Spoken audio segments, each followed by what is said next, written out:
Magazine Street V-Town Hustler. You're watching Jawbreaker. This brand new skin is wearing thin, and you'll never know till it's gone.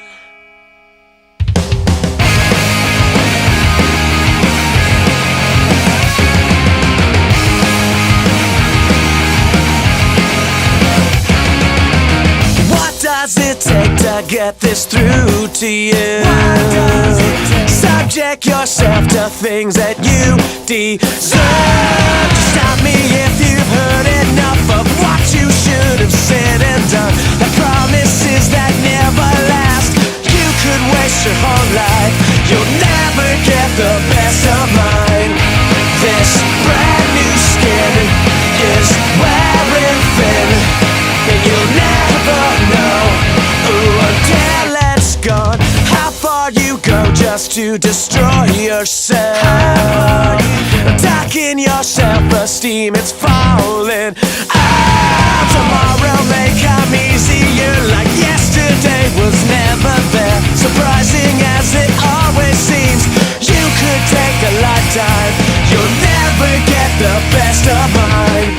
This brand new skin is wearing thin, and you'll never know until it's gone. I say the maybe that waits on you. Now I'm pathetic for letting go.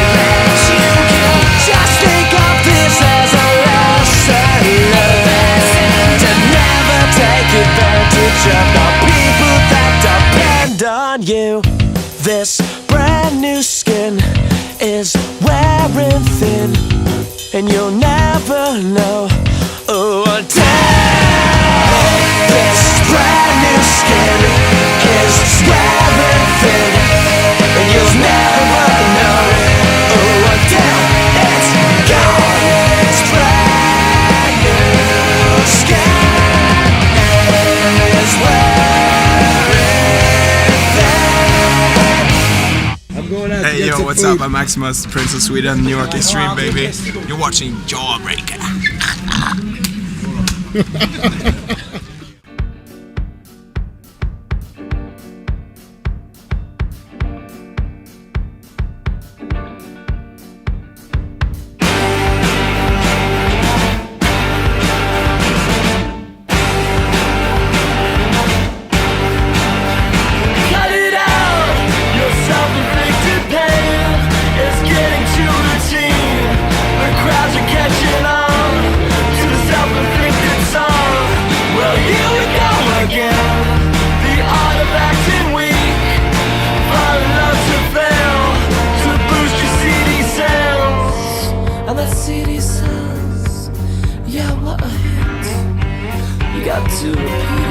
You gotta sink to swim. First you don't succeed. You gotta recreate your misery. You all know art is hard. Young artists are gotta start. Try and fail and try again. The comforts of repetition. Keep churning out those hits till it's all the same old shit.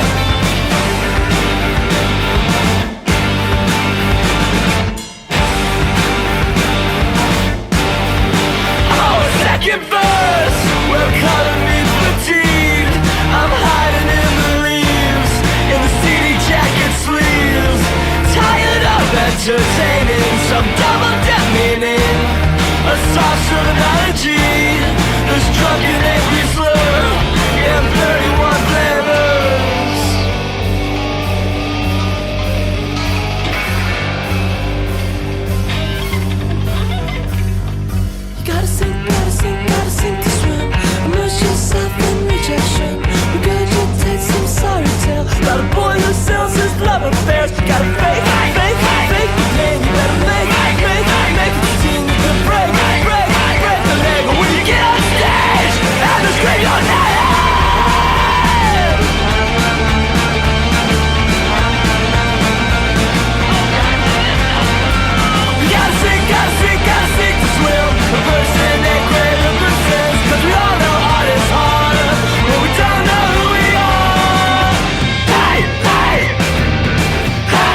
Glenn Forrester from Team Avalanche, and you're watching Jawbreaker. Come on, E. Try to go easy. We can do anything, anything, anything. Jawbreaker taking you to the rock show. We're here in the heartland, the Bottleneck, in Lawrence, Kansas. Super stoked to be on the bus with Chris, Jesse, and Joey. I don't think it's too much to say the legendary pop punk guys Lagwagon. We appreciate you joining us here. Thanks. I only get a minor rise out of it. Everyone's all. Everyone's like, Well, yeah, legends, but you know. You guys have been around for a really long time. New record, Blaze, just came out. This is what, like 12, 13 years for you guys as a band? Or? yeah, I think it's like 13 or something. How'd the band get started? Flip and I had both been playing in bands in town, and I don't know, we sort of knew each other. I mean, there's just a very small punk scene there. They had a different singer. The band was called Section 8 before it was Lagwagon. They had a singer, and he stole my girlfriend, so I stole his band. That's the way I see it. A fair trade. Yeah. It started in vengeance. You know, I'm sure over the years a lot about the Fat sound or the Lagwagon sound, and you see a lot of bands in what's contemporary referred to as, you know, pop punk, even your Blink-182 citing how influential Lagwagon was for them. And I'm just curious, like, as a band, what do you still try to bring, you know, to your sound, or really kind of give it, you know, you guys definitely have your own thing going. We try and sneak some metal in there, that's one thing. No question. That's probably predominantly the largest difference between us and most of the bands from our scene is that we have a larger metal background than most of those bands. I mean, you know, we grew up listening to bands like Bad Religion and RKL, but we also listened to Judas Priest and Iron Maiden and AC/DC and Rush and all these bands like that. So we're talking good metal, not glam metal, but like Maiden and... No, old school. I mean, we're old. We're old people. Hey, this is Joey. This is Chris. We're in Lagwagon. And you're watching Jawbreaker.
I'm Yosh Rao.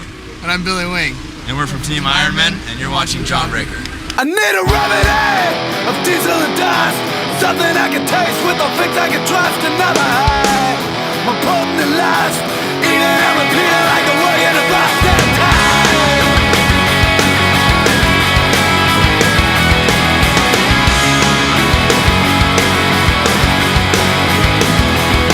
To the sound and the rhythm of rain, dancing down on the window pane, comatose, eyes half closed, arms wrapped up with the wounds all sewed. I froze from head to toe, clenched the jaw, and felt my body roll.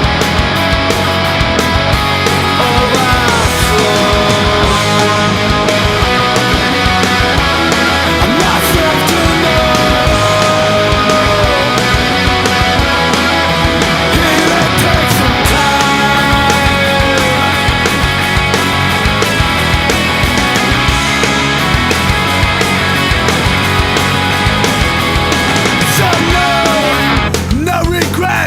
Looking back, sinking ships. So I'll strip the cause for rational self-analysis.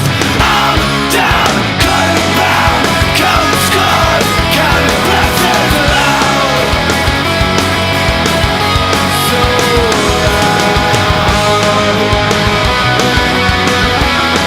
not safe to know.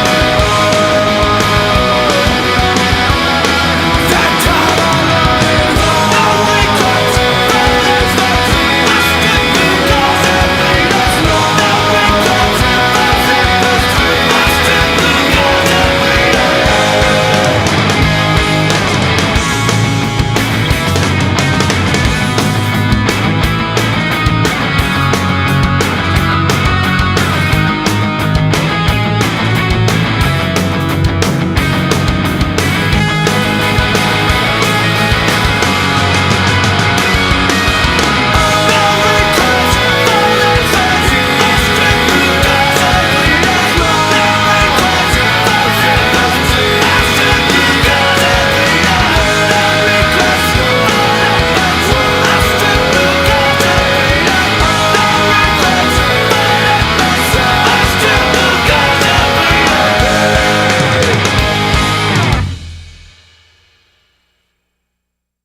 SOS in a state of emergency. The situation and the prying eyes looking at me. Is there nowhere I could go? Lang, here at Union Square.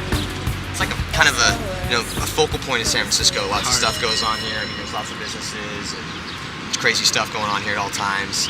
Talk to us a little bit about Huntington Beach. It was like a focal point for paintball at the beginning of this year, and you guys did really well there. So just break it down a little bit for the home crowd. Yeah. It's just a whole new, this complete new tournament. They actually had spectators. They actually had foot traffic going through to watch us playing paintball. And they said it was like 30 grand a day or something like that. 30,000 people a day. I can't even tell you. All I just know is that there was just tons of people there, and everybody was loving it. And there's nothing more than what I wanted, my team wanted, to win that tournament, And we pulled up, driving by that place all the time, going to Chuck's house or whatever. It's never even fathoming there being a paintball tournament there. Yeah, and then driving up and seeing just a lit cloud of sand and bunkers and and pro netting paintball. up. Your picture on a Budweiser poster, like in the bar. I mean, seeing all the trailers there, it was amazing. It actually made me feel like I was a real athlete there for a little bit. Just for a little bit. But also, dude, I remember talking to you guys there right before you guys played the finals, and you were like, "Dude, I'm so nervous. I haven't been this nervous in so long," because it was just a totally different scene, man. It was the beach, and it was cool. It was kind of a start cool off, thing. Yeah. It was the beginning of the season. We had 2 months off, so we hadn't had any tournaments, and we're back into it. And they throw us in, and it was like just the biggest tournament of our lives, you know. So it was definitely really nerve-wracking, and our families were there supporting us, which was definitely really cool. My mom had never really seen me play paintball before, and to show everybody and our families, that this is actually a real sport, and then to go out there and play you know, and then get down and then come back, you know, in front of everybody. You know, everybody wants to see us, you know, do well. Yeah. You know, it's our hometown, and then we lose the first game, come back, and it was just so like nerve-wracking. Our hearts were just pounding. It was awesome. Well, hey, let's show some of the kids some of that action footage, man. Let's do it. There's got lots of different watch. Yeah, so let's just peace out of Union Square and head to the beach, Huntington Beach. Check it out. Let's do it. Words.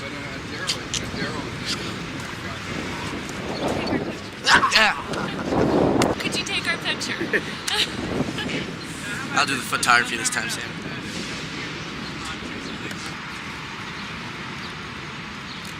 Thanks.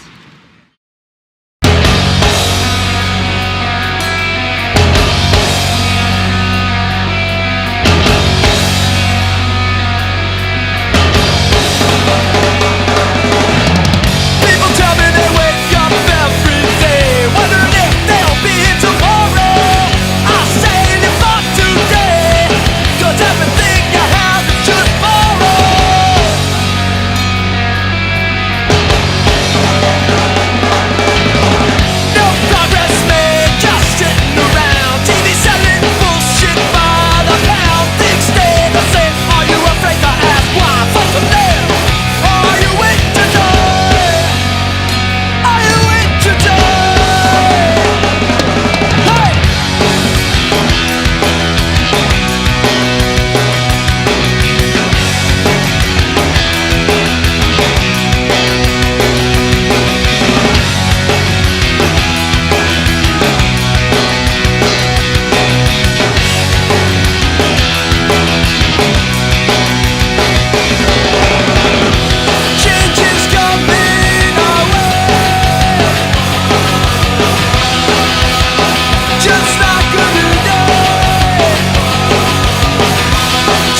We're in San Francisco. We're at Lombard Street. Break it down for us. You know, just talk a little bit about how San Francisco fits in with the whole extreme sports thing. You know, how skateboarding, you started out skateboarding, you were going to go pro skateboarding. You're really big into that. And then you were like, well, guess what? I'm going to play paintball. So talk to us a little bit about how, you know, how that transition worked. You know, talk to us a little bit about skateboarding and paintball together, how you came into that. Well, you know, like every major city in the U.S., you know, Los Angeles, San Francisco, New York, you know, it thrives off of anything. Yeah. Know? It's just an attraction. And, you know, skateboarding here was huge. And when I was growing up, just come take the Golden Gate Transit in, $1.25, you know, 10, 11 years old, hanging out with older kids, coming in here, and we just skate all day. I don't know how my mom let me come over here. But we had a blast, man. I learned a lot. I met a lot of pro skateboarders, you know. We used to go to Embarcadero, skateboard there. Actually, we got into a little tiff there with a cop one time. Got a ticket, got taken to jail. 13-year-old kids for skateboarding. Got a ticket. Did moms come down and bail you out, or my skateboard got impounded for a good year and a half, you know, which was like a big deal back then, you know. Like, I didn't have any money, you know. I'm like begging my mom for a new skateboard. Yeah. But you know, there's they have the X Games here, you know, and I was skateboarding before the X Games even had skateboarding in it, you know. So it was a major feat for me to come here and like, you know, and see these kids I used to skateboard with, you know, in the X Games, you know. Yeah. And so, we used to just come over here and have a blast. So transitioning from the whole skateboarding thing to paintball. Now the industries, like, do you see some similarities between industries? I see it a lot. I mean, you know, like when I quit skateboarding, it was small. You know, it's like how paintball is now. You know, it was big in our own little world, right? Yeah. But now look at skateboarding. You know, it's got Tony Hawk Pro Skater. You know, everything. Video it's in the X games, Games. Like I was it's in the saying, X Games, everybody knows. You can go up to any of these tourists and be like, you know skateboarding. You know who Tony Hawk is. You know. Yeah. But you know, 5 years ago, when I was skateboarding, they didn't have that. You know, and now you know, who's a professional paintball team? None of these people know. You know. But hopefully none of these people know that you're a professional paintball player. They just drive by. They're actually taking pictures of us right now, not Lombard Street. You know, I see a big, you know, similarity there. You know, and I'm thinking, you know, hopefully in 4 or 5 years that paintball will be what skateboarding is now. You know, maybe even bigger. Absolutely. It's definitely got the potential. You know. It definitely does, especially when you got, you know, fat tournaments blowing it up too. Yeah. And since, you know, we're on the crookedest street in San Francisco, might as well go to someplace else that's a little bit crooked. Where's that, huh? A little bit of Amsterdam, actually. That's definitely a crooked place. So let's head over to Amsterdam, check out a little bit more tournament stuff, a little bit more action footage. We won Amsterdam. Yeah, you guys did win Amsterdam. Some good shots. I didn't go. One next year. Probably. Yeah, right. That's right. So let's take you guys to Amsterdam. Check it out.